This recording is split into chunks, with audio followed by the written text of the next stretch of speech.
Mon véritable adversaire, dit François Hollande, c'est la finance. Et il a donc surpris hier avec plusieurs annonces inédites en la matière. On va voir tout ça avec François Langlais, si c'est crédible et réaliste ou pas. François, notamment, supprimer les stock options, une agence de notation publique, réduire le déficit en 5 ans. Crédible ou pas tout ça? Écoutez, il y a différentes mesures. Je pense que les mesures anti-finance jouent le rôle de marqueur à gauche. C'est-à-dire que c'est un peu le chiffon rouge qu'on agite de façon à rassembler les militants les plus à gauche avant le premier tour. Stock option, c'est un symbole, mais l'enjeu est assez faible. L'agence publique de notation, c'est un peu saugrenu. On imagine mal comment des États pourraient noter les États sans justement leur donner une bonne note. C'est comme si on demandait aux cancres de s'évaluer eux-mêmes, si vous voulez, hein.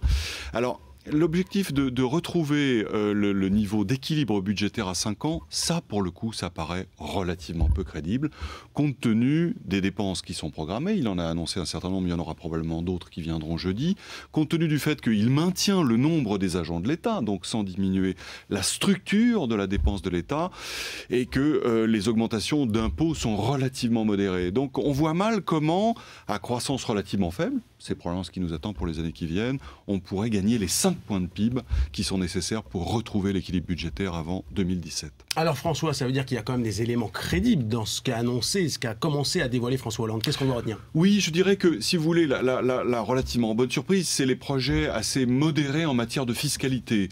Vous vous souvenez qu'il y a 10 ans, il avait créé un peu le scandale en disant à 4 000 euros par mois pour un couple, on est riche, je n'aime pas les riches. Et bien là, le seuil a sensiblement évolué, c'est maintenant 150 000 euros par an. On ne sait d'ailleurs pas si c'est pour un salaire ou pour un foyer, mais en tout cas, c'est sensiblement plus élevé que ce qu'il avait dit à l'époque. Et une augmentation avec un taux marginal à 45%, c'est moins que ce que fait par exemple le Royaume-Uni, c'est moins aussi que ce que préparent les États-Unis pour des contribuables qui sont parmi les plus fortunés et qui ne représentent que 1% des Français.